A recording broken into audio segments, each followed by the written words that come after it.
Out of the blue of the western sky comes Sky King. As we say here in the West.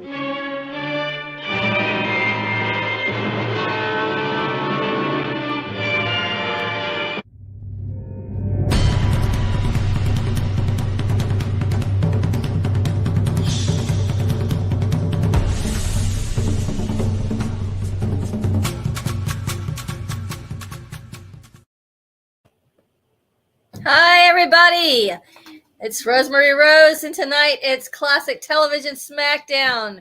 You're wondering where Mark Lee is. Well, he's at Wakanda forever, and he's entrusted me and Jerome Connor to do tonight's show. So say hello to Jerome. Hello, how are you? Let's get happy here tonight. So I guess Wakanda's more important than we are. Why don't you go ahead and tell us what's been going on in your life, Jerome? Let me think here. Not a lot, actually. It's been quiet. We're trying to. She dropped me. She dropped me down. Apparently, I said something wrong. No, we're just cleaning house. Taking some time to be with the family on this weekend. Met a VP at work, which that's one of those speak truth to power situations, which my boss doesn't like. Other than that, it's been a fairly quiet week for me. I got to watch some TV, just a general relaxation. I'm most relaxed I've been in weeks. Well, that's wonderful to hear. That's great. Do you want to tell the news about the sad news that we had today? Well, we actually lost two icons of my childhood and yours also. First, we lost Kevin Conroy. For those who don't know Kevin Conroy, he is most famous as the voice of Batman in the Batman animated series. Without a doubt, people tell me that when they watch or read Batman comic books, they hear his voice in their heads. He was iconic. Next to Mark Hamill as the Joker. He was in Batman Beyond. He was in Justice League. He was in a whole mess of the movies. Just really made the mark as one of the best Batmans there was. You could always tell it was Conroy when they did it. I know he did other work. Unfortunately, I will be honest and say I don't remember what other work he did. If you can put in the comments section what it is, we would appreciate it. So that's kind of where we are. Now the other person we lost today also was, I don't know if you remember Rose Gallagher. Oh yeah. Yeah. The man who would smash watermelons. And his comedy was very, what they would call, prop heavy. And, he died today at 76. I remember watching a lot of his stuff in the late 80s, a lot of his comedy specials and concerts. Funny guy. First man to bring out a giant big wheel and everybody in the world going, yep, I want to ride that. So, that's the two we've lost that I know of today, unless you know of somebody else. No, basically those are the two. I remember Gallagher. Always these HBO specials, and they always talked about how he smashed those watermelons all the time. That was this big thing. Everybody in the front row, they'd wear rain jackets to the show, and they'd also have tarps to put over their faces. Just craziness. But that was his Sledge-O-Matic, and he'd do like an infomercial as he would do it. Well, it's just such a sad thing. And I know so many people are torn up over the Kevin Conroy loss. I never got to meet him personally, but I missed him this year. He was up here in New England back in September, but unfortunately due to issues of money and time with work and everything, I was unable to get down there to see him. But we have lost a great one. There was a show I worked with Mark where he was there, and he was the big headliner, I think, on Sunday at one of the conventions in Orlando that we did together. But It's just we keep losing our childhood, and it's just it seems every day there's another story about somebody we lost. But Kevin Conroy was a real shock. So I know. Apparently, from what I read today, he had cancer and had it for a while. Really, I had no idea. Yeah, I didn't either. That quiet. Yeah, but it was a surprise. As a matter of fact, when I first heard about it, I went online just to check like the major news sites, like Variety and stuff like that, and nobody could get reliable information, for at least 2 hours after it got out on the net. So. Yeah, it's a big loss, and I'm sure that on Saturday morning cartoons we'll be doing a tribute to him. Oh, absolutely, absolutely. Yep. I'm gonna see what I can do next weekend. Yeah, that would be great. Yeah, let me see what I can do. So let's go ahead and talk about tonight's show, which is talking about a favorite show of mine from the 1970s. I wasn't even born yet when this show first aired, but I was a thought, I think, because the show came on. It aired September 25th, 1970 through August 24th, 1974. And by that time I was 3 years old, but I don't remember seeing it live. What I remember is it being in syndication, and it was huge. I remember when I was a kid, my parents would take us to the secondhand stores like Goodwill and Salvation Army. And I was there, and I would pick up these Partridge Family albums, and they were very, very dear to me. I would like carry them around, and I played them all the time. And I just absolutely loved the music. I love the sound of David Cassidy's voice, and the show was very cute. It was a really good show. I'm surprised, it didn't last longer than it did. But because it had a bunch of great guest stars on the show. Richard Pryor, Jodie Foster, Dick Clark, and Howard Cosell are just a few of the guest stars that were on that show. And there were some up-and-coming stars that also were showcased, including 3 Charlie's Angels. Farrah Fawcett, Cheryl Ladd, and Jacqueline Smith all had roles on that show at different times. And also Louis Gossett Jr., who also guest starred in the episode with Richard Pryor. And we're also going to see one of those up-and-coming stars in a clip later on tonight. So stay tuned. We're going to be talking about getting happy with the Partridge Family. And I'm going to start off with David in concert in Chicago. I'm not sure when. This is like the late 2000s. So here we go. Let's just start off.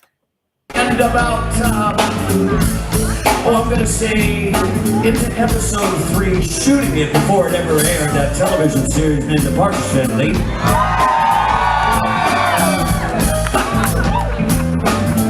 I was shooting on in Colonial Lot, and right around the block, which was literally like less than 100 yards.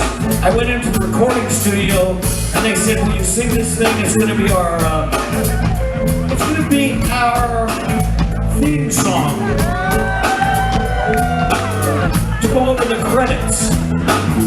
And I said, "Sure, what is it?" They played it for me twice, just the melody. I read the lyric, and I promise you I was in and out of the studio in 7 minutes. And here we are 40-some years later, and everybody knows it all over the world. So here it is, a little different, but it's still the same. Hello, world is a song I'm singing. Come on, get happy. Oh, that love is what I'm bringing. I'll make you happy.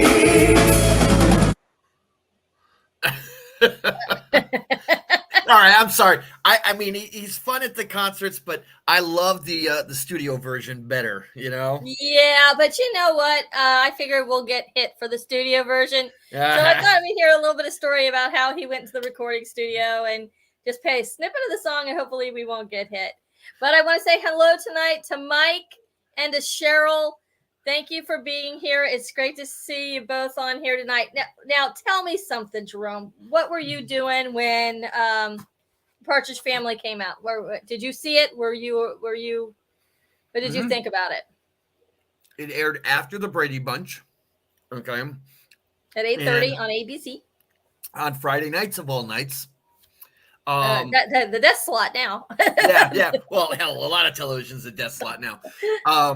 But I remember watching it. I thought it was really cool what they did to the bus. The pilot one was interesting. My parents saw it, and I will tell you that my father was horrified that Shirley Jones was on it. Because he remembers her, well, because she was a song and dance person from the movies, you know. Right. Remember, from the 1960s and 70s, there was still that you don't do television if you ever want to do movies, okay? And Shirley Jones had been told not to do it, and she wouldn't have her movie career. And sure enough, she never did another movie. Well, guess what? I have a clip about Shirley Jones and why she took the role. Okay. So we'll go ahead and play that clip right now. And You're right. People were telling her, don't do it. But, you know, because Shirley Jones, she was known for Carousel. Oklahoma. And, Oklahoma. Yeah, where the skies are clear. She was huge. Yeah. She was, Isn't she an Oscar winner? I'm not sure. I'll look it up. If anybody knows if she's an Oscar winner, let us know. Mike, do you know? Well, I hit it and we'll play.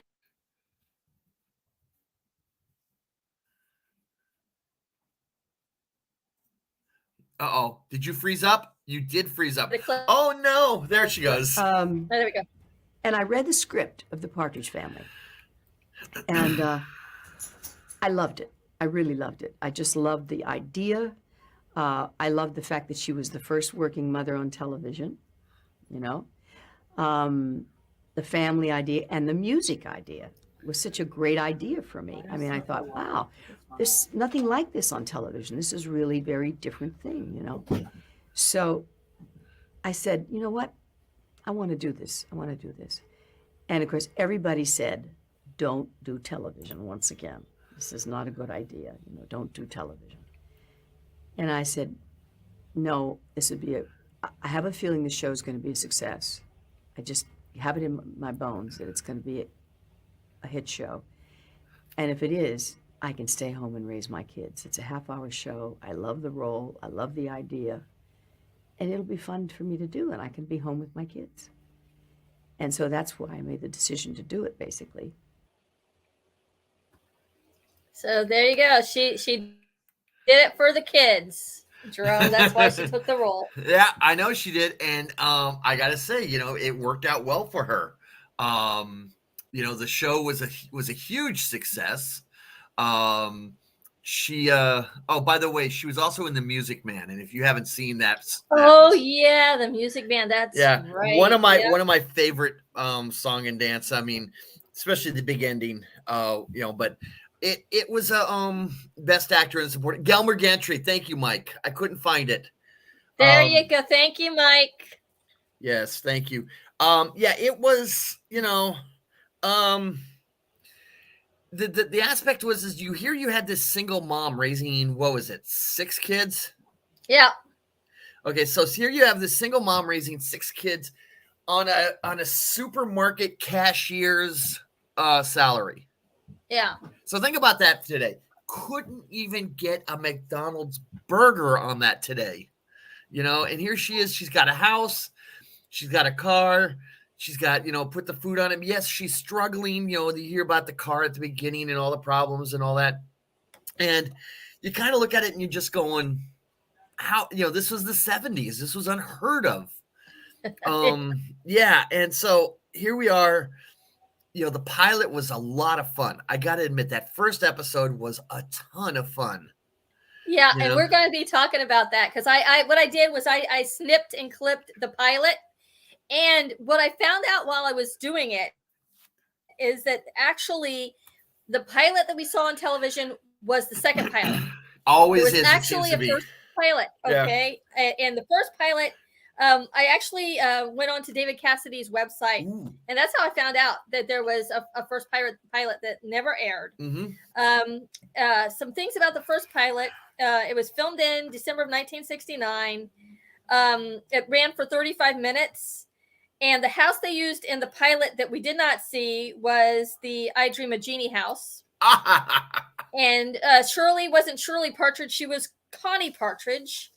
And in that, she had she was dating somebody who was actually Jack Cassidy, her real life husband. So we didn't get to see that. The music sequences were longer than featured in later episodes, and it took place in Ohio. Okay. And I guess it was a blooper because while Shirley's on stage, she mentions having 5 kids when there's actually 6. And David did not record any of the songs from the original pilot. It was only after people took the producers aside and said, hey, you know, he was in some garage bands and he sang in the choir. So they gave David a shot. They loved him, and then he ended up doing all the recordings for all the songs later on. Which turned him into a pop, turned him into a teen idol. And who wouldn't love him, you know? You know. All right, I got to admit, okay, I loved the younger brother, David Danny Bonaducci's character. Yeah. You know, and we're going to get to him. To me, he was and I'll tell you right now, every kid I knew also had a crush on Susan Day. Oh, you know, she was just so sweet. And yeah, too bad she turned out the way she did. Well, she hates talk. She will not talk about Partridge Family, so I gotta wonder what happened. Oh, I know what happened. We're gonna talk about it. But excellent. Let's watch that. Let us take a look at some of that clip and snip from the original pilot.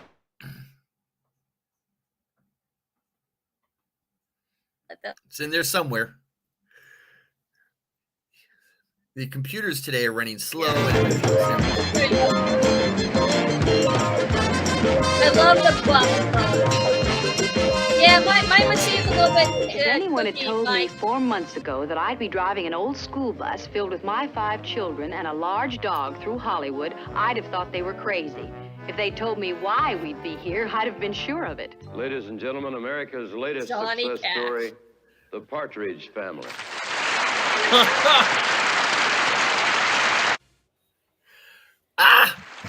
If I look a little stunned, it's because until recently, the only bow I'd ever taken was for an occasional well-cooked roast.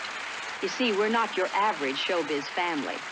So how come we're on national television? There we go. It all started 3 months ago at our home in a small town in California.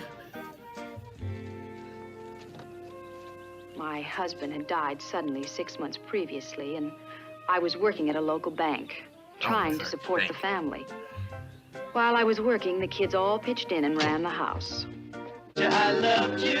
Would you believe me? 3 days later, Danny learned that a representative from a large recording company was in town visiting some local disc jockeys. My number 2 son, who could never be accused of lacking initiative, was soon hot on the trail and quickly had the room number he wanted. I remember his little jacket. Yeah. And they're like, she's in a matching coat to his shirt.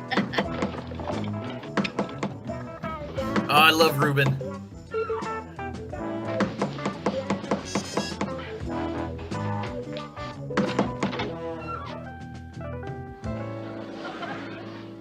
You got the wrong room, kids. No, Mr. Kincaid. We're looking for you. If you'll just give us a few minutes of your time, it could change your whole life. You members of some flaky religious group? No, sir. I'm here to represent the Partridges. The Birds? The family.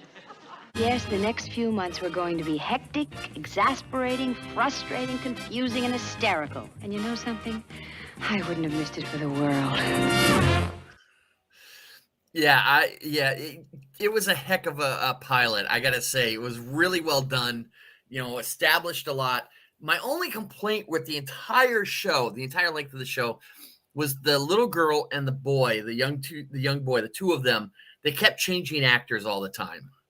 Well, you know? Yeah, and there's a reason behind that. I suspected that you know that reason. You know. So what I'm gonna do is I'm gonna break down the family bit by bit. We just saw Shirley. She's the one who's basically the narrator of the first episode. I don't think she narrates every episode, though. I think no, I don't recall that. As a matter of fact, I don't even remember. I mean, I remember the narration in the pilot, but I don't recall narrations in any of the others. Yeah, I don't think there was. But the Partridges are actually based on a real life family group. Do you know who that group is?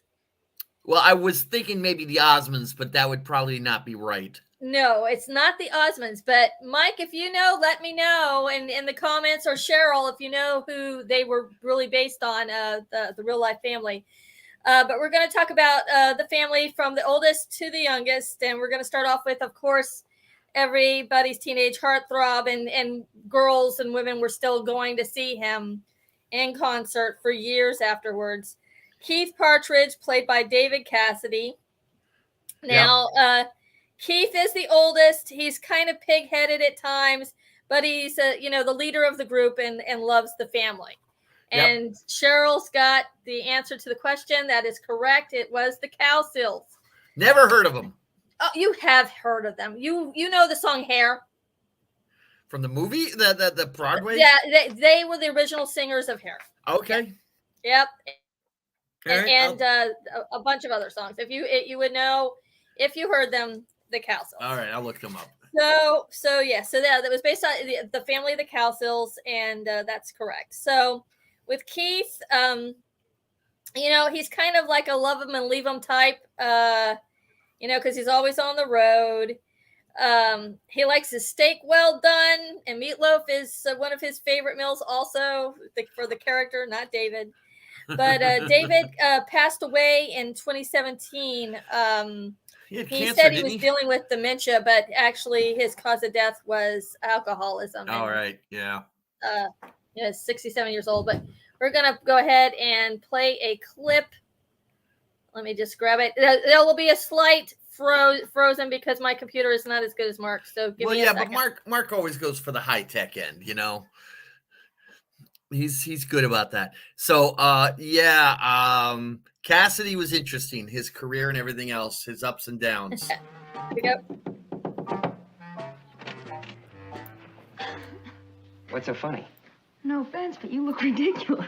Kidnappers can't be choosers. That's okay. I have a thing for men in uniform. This is an episode where she's like a princess and he's trying she wants to have an evening out. Wish I could remember if it worked. How are we doing?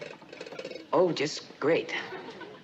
Hey, Bellhop, bring us a couple of buckets of ice up here in 436, will you? Yes, sir. I'll get it right away. Hey, buddy, come here a minute, will you?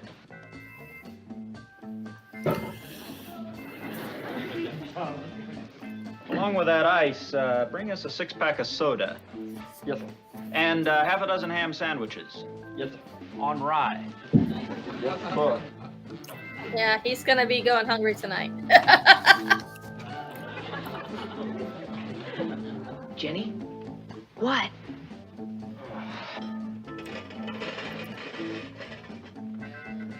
That's why you look under the table.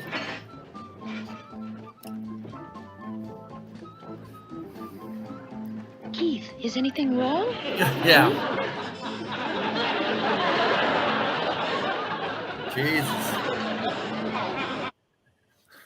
Yeah, so those are some of the little hijinks, that they do on the show. You ever seen that one? No, but again, very middle Americana, middle Midwest Americana. They don't really get a little edgier until later in the series, and where they start dealing with some of the issues of the time. Right. And I'm not talking like heavy issues of it. The most famous one is with the feminist issues. And it's not heavy, it's lighthearted, but they brought it up because it was of the time. Yeah, I believe that's the episode where he sings "I Think I Love You." Yes, it is. Yeah. And it was which based. We're not showing here tonight because we'll be cut off. Oh yeah. Now I have a confession. But I did put on the site earlier today. So okay. Yeah, I know. I saw it. I do have a confession. Okay. Sure. I have the Partridge Family Christmas album on vinyl here in the house. That is so awesome. I wish I still had my vinyl, and I don't. I do. I have the vinyl. I have that album somewhere in the house. I don't know where it's at, but I don't know if it's worth anything anymore. But it's the Partridge Family Christmas album. Yeah, I wish I still had mine. They got wrecked in Hurricane Andrew back in '92. Here, Mike says Mike has seen everything. Have you noticed that? Well, and that's pretty cool, that he probably remembers every episode too, and I don't. It's been so long that. Well, the problem with the Partridge Family right now is it's not. I don't even think it's being aired on MeTV or Cozy. No, actually, I do have where it is being. Where is it? People always ask. It's on Fubo TV, or on some of the episodes are on the Peacock channel. Okay, Peacock. And on Amazon. Okay. It was on Antenna TV for a while, and now it's not anymore. But the problem is, unlike say like the Brady Bunch, the Partridge Family did not get the syndication that that the Brady Bunch did. And I think that had a lot to do with the rights to the music. It probably had a lot to do with it, because usually they say you have to have 100 episodes to really go into syndication. They had 96. They were right there. Well, come on. Look. That's a I saw it on syndication. Listen, yeah, and that's a crock because Star Trek had 67. Yeah. Okay. So, it's a case of I think there was a lot of rights issue because of the music. And it's usually music is a very touchy rights issue when you're broadcasting on television or movies or whatever. I mean, and I'm going to jump forward a decade. If you look at WKRP in Cincinnati, when it went into syndication, they had to actually edit the background songs and all that because of the rights issues that they couldn't get for the syndication, but they could get it for the first airing prime time. So yeah, and that stinks, Yeah.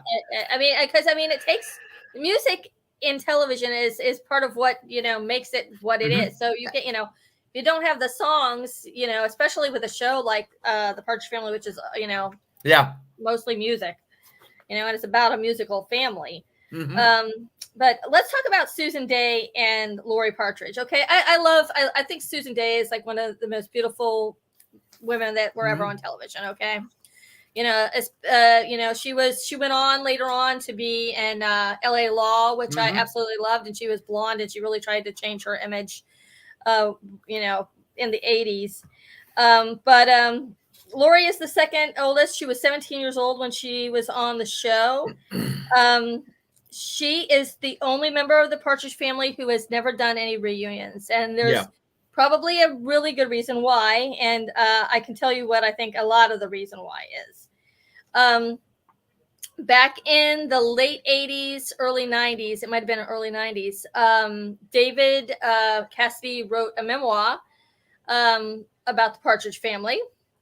And in that memoir, he explains that Susan Day had a major crush on him.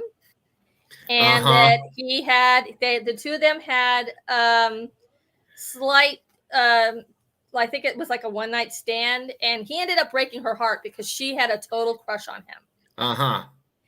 So, Mike said, so they say that after that book came out, Susan Day cut all ties with David. After that. So that is the story why it's mostly suspected that she's had nothing to do with anything with the Partridge Family since it originally aired, actually. But this clip I'm going to play is going to be fun because there's a young actor on there who became very, very famous. And this is the episode where she gets her braces. So just give me a second and I will play that clip.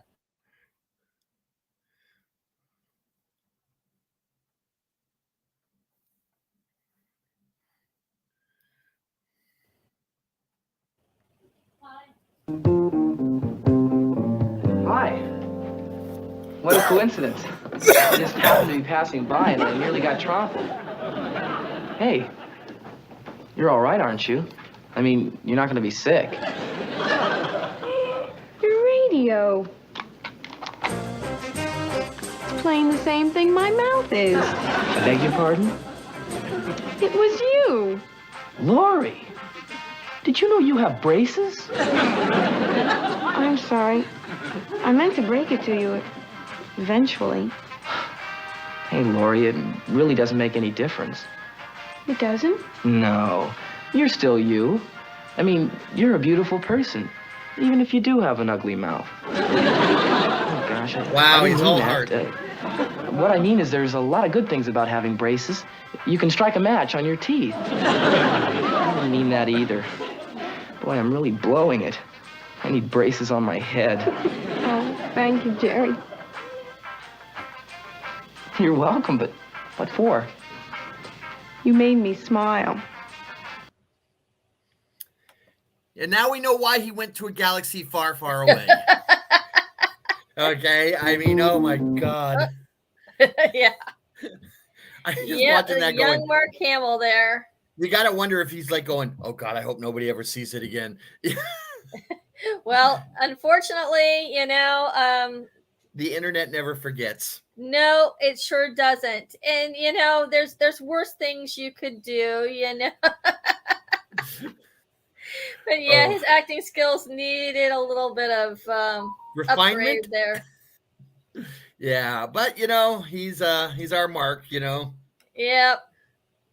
So yeah, I thought that was cute when I saw him. I'm like, I gotta show that clip. So so Susan Day, what she's known for now is she serves on the board as a board member of the Rape Treatment Center at UCLA Medical Center. Right. She's also known for LA Law. Yeah, in LA Law. And more or less she's retired from acting. Yep. She also starred in one of my favorite movies called Looker. Yes. From 1981 with Albert Finney. I love that movie. Let's be honest.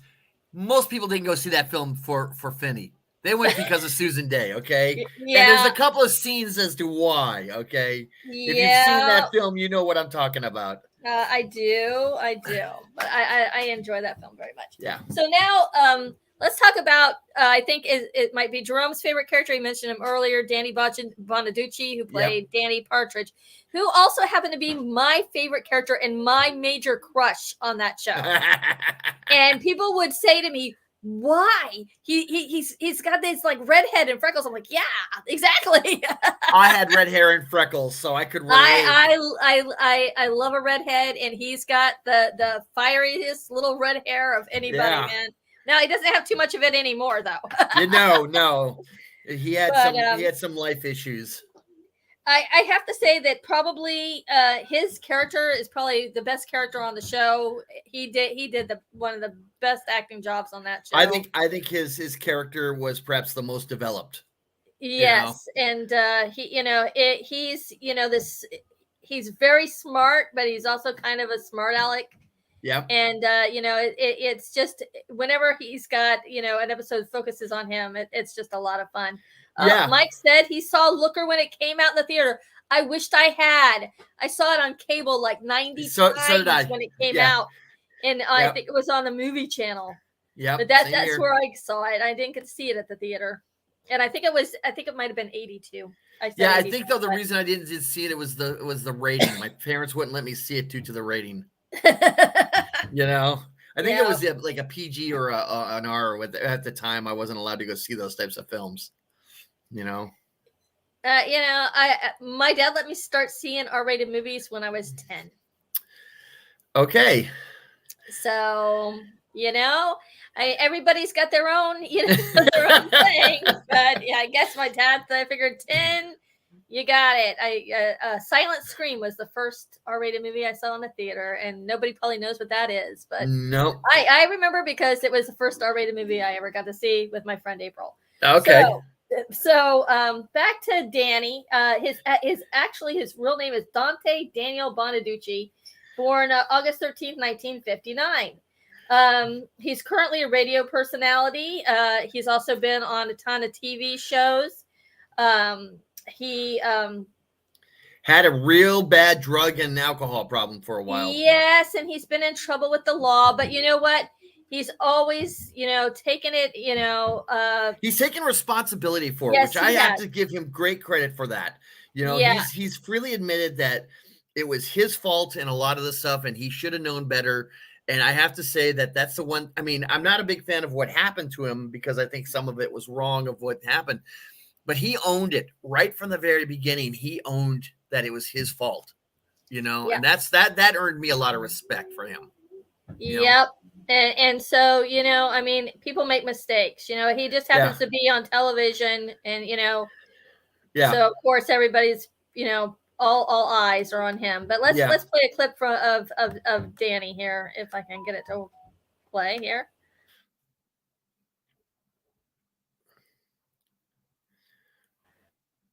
It's in there somewhere. I know it is. You'd have lost mine. Put a new one in the bathroom. Thanks. Keith, do you want the rest of your pickle? Mm-hmm. You're not eating it. I'm going to. It's just lying there. Danny, if you want a pickle, there's a whole jar full in the cupboard. No, thanks. I don't like pickles. Is there any more milk? In the refrigerator.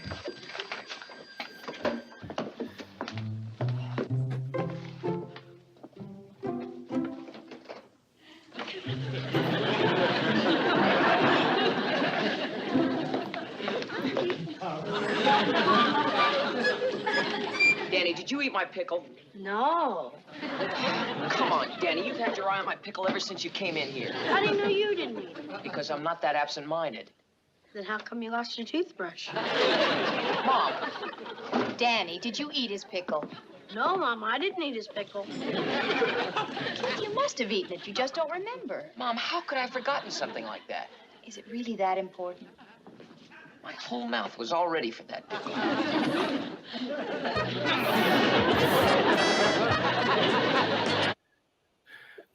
This is an episode where Danny's trying to gaslight Keith for whatever reason. And if I remember right, it works for a while. Yeah. But I will tell you this. I remember there's an episode I remember was their bedrooms are next to each other, and Keith would go and write his music in next to the wall next to where Danny was sleeping so he could hear it. And Danny would come and, I got this great idea for a song. And basically he came in and it was a hit and everything else. And they're like, oh, you're obviously, our unhidden writer. And Keith was outraged. He's like, I wrote that song. And they're like, no, you didn't. And so Keith goes and he makes a horrible song. Danny comes down and, does it. So then of course later they reconcile. But yeah, there was lots of stuff. Danny, I think, was the inspiration for a character in a show called Even Stevens from Disney. And I can't think of the actor's name now. He was in Transformers. But he, all business, always has a scam. You could see Danny growing up to be a con man or at least a business executive, always looking for an angle. That was Danny. Yep. So I love Danny. Danny was a lot of fun. He kept things interesting and moving. Yes, that's true. I really, like I said, I think a lot of the best episodes are the ones where he's like at front and center. Yeah. But now we're going to talk about a story of two Chris's. Okay. Oh, yes. Chris Partridge. There were two in the first season. There was a young fella. Let's see. I have his name here. Jerry Gelbox, I believe it is. Mm-hmm. Gelbawax. I don't know how you pronounce that. So sorry about that. But anyway, he was the Chris in the first season. And apparently this is one of those cases where his parents wanted him to be an actor. He really didn't want to act. Mm-hmm. And so when he was on set, he didn't really get along with anybody. Both David Cassidy and Shirley Jones both said, he just didn't fit in with the cast. But we're going to play a clip from the first season that he was on. And, he was just a young little kid. Yeah. As soon as I can get it. It's in there somewhere.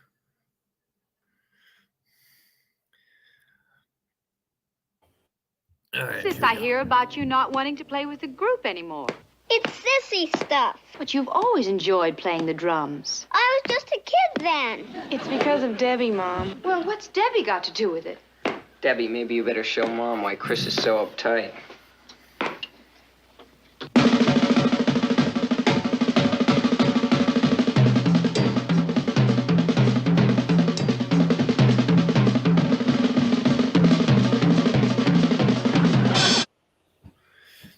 She's like, So can't imagine why he'd be upset. yes, exactly. So, art imitates life in that episode. He wasn't happy being on the show. And at the end of the first year, he was replaced by Brian Forrester.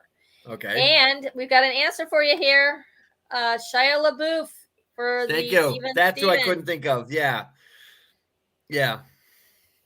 Thank you, Mike. I didn't know that.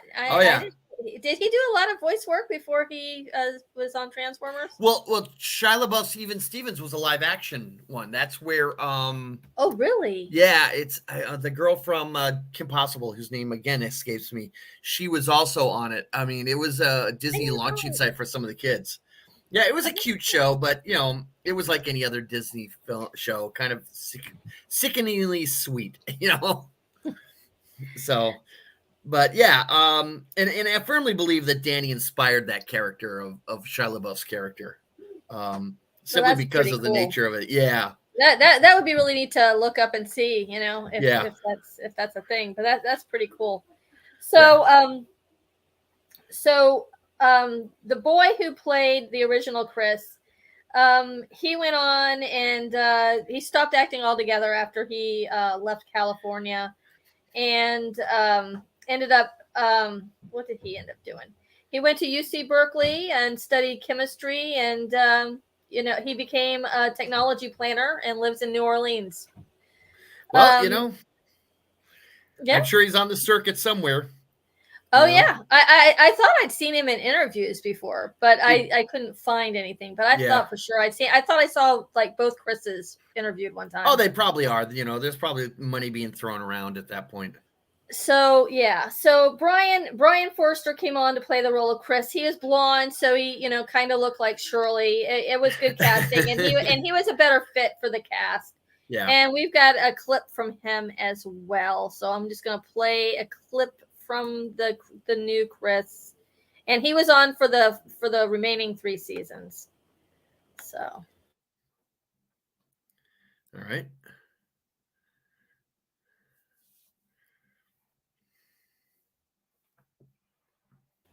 I know there's a clip in there somewhere. Yes, I guess so. Then may we be excused? We're gonna run away now. Bye. Yeah, that's it. Tell your folks that you're running away. Kids, wait a minute. If you're going to run away, you'll have to take more than that. I mean, you'll need a change of clothes. It'll be cold tonight. You'll need your jackets. Oh, I didn't think of that. Well, you have to think of those things if you're running away. You'll have to pack a suitcase. She's always been right before. Yeah, besides, I forgot my baseball. Come on, Tracy. So yeah, we're announcing we're running away from home. Yeah, who makes that announcement? That's what I want to know.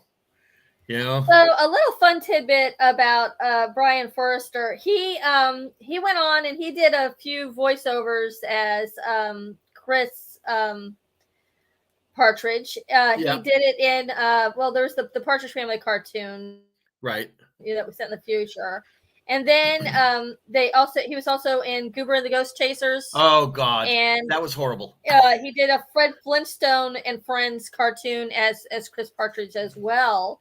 And that's about it for his acting. He played Chris Partridge, voiced Chris Partridge, and that was about it. But he later went on to become a race car driver. Okay. And so that's basically what he did for a while. I don't think that he does that now. He's in his 60s, believe it or not. I want to feel I don't want to talk about it. I don't want to talk about it. And he still acts, but he does like community theater in California, basically. Okay. So that's Brian Forrester. And so we're going to talk about Tracy Partridge, which is the youngest Partridge, and she was just a little thing. She actually Susanna Croft played Tracy for all 4 seasons. She's got red hair like Danny. So I'm just wondering, the dad must have had red hair. Yeah, let's go. Let's go with that. Let's go with that. You know. Yeah. You got two with dark hair. Yep.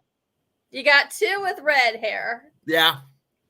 And then you got Chris, who's blonde. Yeah. Yeah. It's a head scratcher. Remember, it was free love in the 60s and 70s.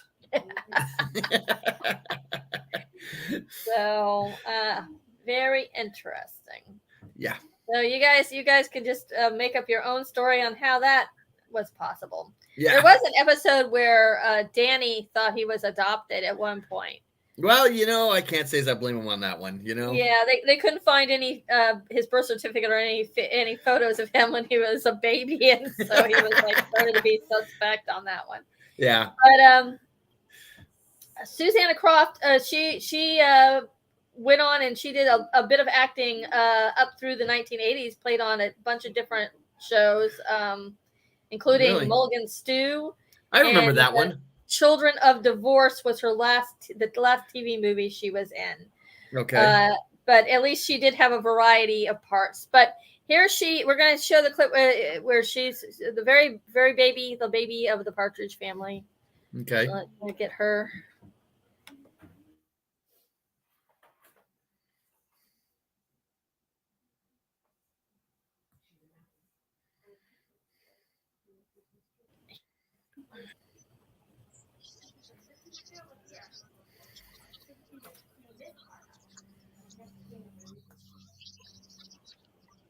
Wow, the audio is not. Yeah, I was going to say there's nothing to this audio.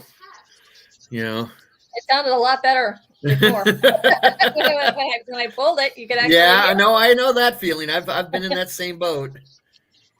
But yep, it's poor audio quality. But there you go. That's her, and her acting wasn't that good. But, well, she was how old was she when she did this role? Yeah, she was very young, and it always kind of sounded like she was reading her lines. She probably was, So, or somebody saying, "Say this." Yeah. But yeah, she did a few reunion shows with the group, but unfortunately, she passed away of a heart condition at her home in 2015. I'm sorry, that's bad. Yeah, she was, and I mean, it was just like not expected. It was just kind of just like happened at her dining room table. She just died. Oh, that's horrible. She had, it's very sad. And I didn't know the cause of death. I knew she had passed away, but I didn't know the cause of death till I was like looking more into the show. Uh-huh. But after she quit acting, she ran a bookstore for a while, and in 2010 she was managing an Office Max. So, but I mean, she everybody's got to keep on living when the acting stops. Yep, so, absolutely. So, so that's the story with Susanna Croft, and then so that's the family. But there's another big person who was, if it wasn't for him, there'd be no band, and that's Dave Madden, who played Reuben Kincaid. Reuben was my idol. I loved him. What a great actor. And the thing about him is, him and Danny Bonaducci played off each other so well that they wrote so many scenes together for them. Oh, they were great together. Yeah, Reuben kind of became Danny's father mentor figure. Yeah, he was. Yeah, they were both both scamming all the time. It was great. There was even I'll talk about it on the other side about one of the episodes I remember. Yeah, and I'm gonna go ahead. I've actually got two clips for this because I just wanted to show how well in different ways they played off of each other. This first one's like a fantasy style thing that I kind of liked, so I'll play that one.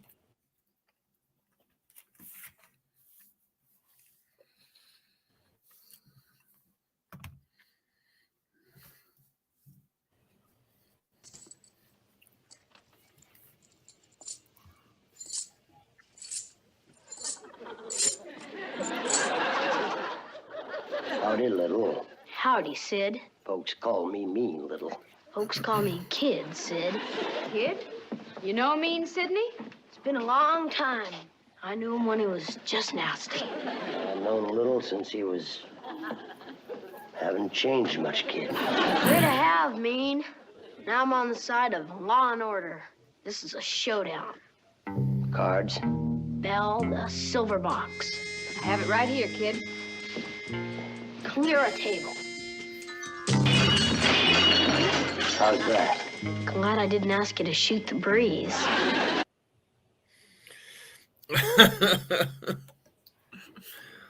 So go ahead and tell me about your episode that you liked. Well, there was an episode which was a backdoor pilot. For those that don't know what backdoor pilots are, is on a successful show, you bring in this character that has no bearing whatsoever on it. You do a show that focuses on these characters that they brought in with minimal contact with the other cast members. And it was about these two guys who were going to be songwriters. One did lyrics and one did the music. And the one guy who did the lyrics was basically this, whacked out guy. And the other guy was, did the music. And what I remember about it was at the end, the crazy kid shows up. They're going to travel the country writing songs, basically trying to make their way. And the guy shows up in a hearse, and they all look at him weird, and he says, well, it has low mileage. And as they're driving away, Ruben is talking to, I think is like another executive from a recording company. And he talks about how these guys basically are on the road. They've got no future, no money, whatever. And the executive looks at him and he goes, you wish it was you, don't you? And he goes, in a heartbeat. And you could see that this guy had romantic ideas about music still in his soul. And it was really a touching scene to watch. I don't remember that one at all, but it sounds pretty cool. Yeah, the funny thing was what this guy actually had, which I loved, which at the time, it still sticks in my head. He had a voice-activated stove in his apartment, which I was like, what? Turned on the stove and the flames came up, and he goes, why'd you do that? He goes, because I wanted it on, and he turned it off with voice activation, and I was like, that's a really weird thing. And that stuck with me for a long, long time. That's pretty cool. Yeah. So I don't know if anyone else remembers that episode, but that was for Ruben. Ruben always, he was the hard-nosed businessman because you could see he had a lot of experiences that basically had burned him. He still had this love for the music. He was still excited about music. And, he really would get into that, but he always knew that, he had to do the business side of it too. So he was a very complicated character. Yeah, I really liked his character a lot. I think he brought a lot to the show. I did. And Dave Madden, he went on to play. He used to guest star on Alice. He had a recurring role on that show, and he was on. He guest starred for like years and years on a bunch of different shows. He and Danny Bonaducci did an episode of Married with Children together. Yep. And his last guest role was a character on Boy Meets World in 1995. And sadly, we lost David in 2014. Yep. But I remember that. I've got another clip that I wanted to share because I just really loved. I mean, if they had did a spinoff of just Danny and him, oh yeah, it would have been a hit. Yeah. So I'm gonna play this other clip that I had on the backside here.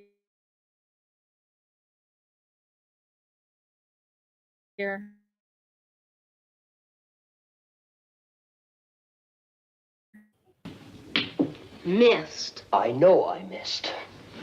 The table's not level. Well, just see if you can do any better. Would you look at that? No way he's gonna make the 4-ball like that. That's not my shot. I'm gonna hit the 4-ball into the 9-ball, which will hit the 12-ball into the side pocket. Oh, sure. Minnesota Shark's gonna pull a triple combination.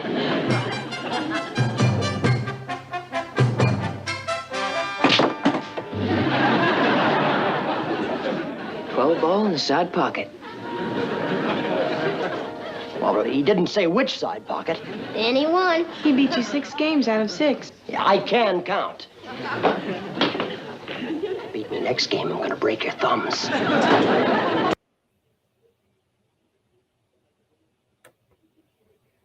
So I just wanted to show another one with them, and how sometimes they're like rivals, and sometimes they're close, and it's just a really good chemistry between them two. Are you on mute? Why are you on mute? Sorry, because I was coughing. I didn't want to cough in your ear. I didn't mute you. Yeah, the funny thing about them is that a number of times, like you said, they're rivals, but more often than not, they're partners in crime. They're up to no good. All of them. And it was a solid relationship, and I got to say, I really loved that character. Yeah, me too. So I've got one more clip to share, and then we're going to wrap it up. But tomorrow morning, please come join us for Saturday morning cartoons. Yeah.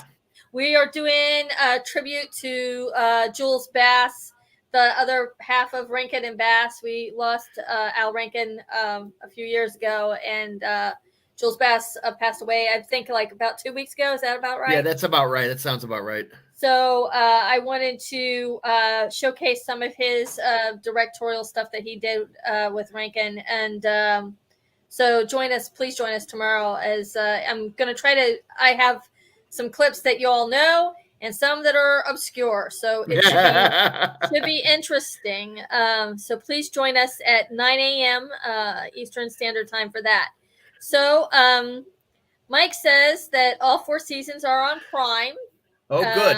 If you want to watch any of the Partridge Family, there's also clips on YouTube too. And I thought it was going to be hard to find ones that didn't have music in them, but you could actually find there's quite a bit out there. With Partridge Family. So if you never saw the Partridge Family, you ought to check it out. It's a fun show. It's different from the Brady Bunch. It's not the same thing. It's 2 totally different shows. Very, different cast of characters, and pretty good stories. And I love the music. And it's of all the shows of that time, of the characters, I think that they represented the most of Americana of that time frame. It was a simpler time. It wasn't contrived like the Brady Bunch felt sometimes. You didn't feel like, when you looked at like the yard of the Brady Bunch, it always felt like you were on a TV set. Yeah, because there's AstroTurf there. Yeah. But with the Partridge Family, when they went outside, you could feel that it was outside in somebody's yard. You felt like you were watching a really good show. There was a lot of that. Beware obscure. So yeah. It was a show that I really wish that it had gotten better syndication, because this show actually had a lot going for it that I think a lot of people missed. Unfortunately, I think because of the age of the youngest two, you didn't really get a whole lot of their stories with them. It was usually Danny, Laurie, Keith, and Shirley. That was usually what it was around. Yeah, that's true. And you were lucky if the other two even showed up. They would be there, one doing the tambourine, one on the drums, Yeah, but even if like sitting at the table in the morning at breakfast, they would be sometimes nowhere to be found, And I think that was the real sad part about that whole aspect of those characters. Yeah, I would have liked to have seen it go about 3 more seasons, and would have loved seeing, how it ended up with, Laurie and Keith, and maybe get some, because they might have had, some shakeup on with the cast. It would have been interesting. Yeah. But we got 4 seasons, 96 episodes, and that's a good run. It's a good solid run. That's a solid run. And so the last clip I have for you tonight is an interview with a lot of the cast. It's actually 4 of them. It's David, Danny, Brian, and Susanna, who did the Today Show in 2010. So let me play that a part of that clip. I think this was maybe one of the last times they were all together. Yeah. The 4 of them. So.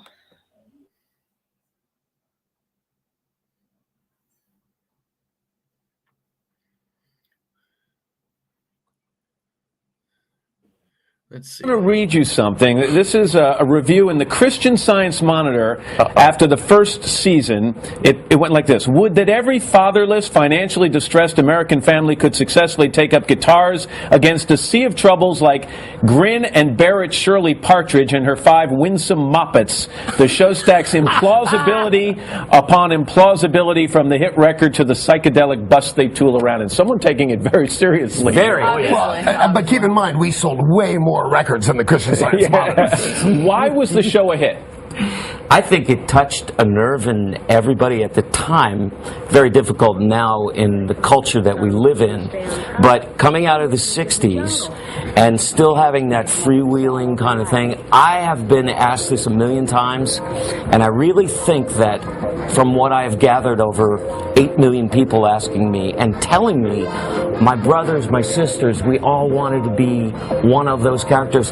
And wouldn't it be cool to be traveling around and playing music and having the opportunity to tour and be rock stars? Was it just the fantasy factor, the cool factor that got everybody? A combination of that, and then I think America was also looking for a funny, wholesome show. You know, you kind of go through waves, and I think they were missing the obvious. They were looking for that face. Well, that's true too. Yeah, that's what they were looking for. As long as he brings it up, I mean, you. I mean, there's something not fair. When I was started the show, I was a little kid, and he was a grown-up. Now he looks wonderful, and I have the flesh of a Shar Pei. Something is not right here. I mean, you're. Oh, leave it to Danny.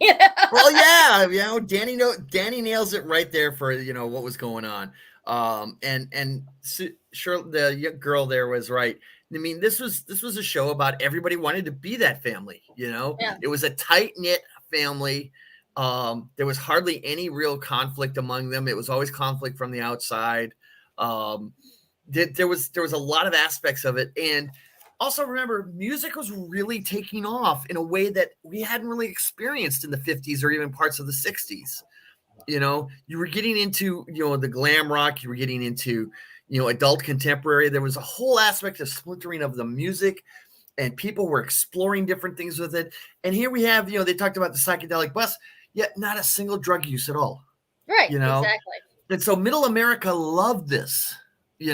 This aspect. You put the Brady Bunch in, you got the Partridge Family, and this was the 70s, the early 70s, and nothing beat it. Now, I have to say, there was a show on at the same time as those guys, which caused me to leave them and watch elsewhere, and that was Kolchak the Night Stalker.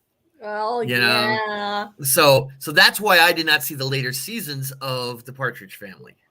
I had to go watch Kolchak, which was a much cooler, hipper show. That was on CTS, right? Yeah, I think so. But the point is that back then you had a bunch of quality shows. They may seem cheesy to a modern audience today because they weren't edgy and dark and all that. But when you got done watching it, you felt good, and that was an important thing. And I think that's why it's just like, come on, get happy. Really encapsulates the whole Partridge Family theme. And, you just, by the end of the show, you just wanted to have a smile on your face and feel good when they sang that outro song, whatever song it was. And they had, they did really well musically. They, had 8 albums. It was just Shirley and David on those albums, and backup singers, not the rest of the cast. Because they carry a tune in a bucket. Yeah, but, I heard that. But yeah, 8 albums, and they were solid, and like I said, I wish. I mean, even my own kids didn't see it because it just hasn't been that accessible. Yeah. And it was hard to get on DVD or video for the longest time. So I think Rachel needs to sit down and watch at least the first 4 or 5 episodes. Yeah, I would like to have had them watch that show. So they missed out. But I hope that everybody enjoyed the show tonight. We're gonna say goodnight to y'all, and we'll see y'all in the morning at 9 a.m. for Saturday morning cartoons. See y'all later. Thanks, Jerome. Have a great night. You too.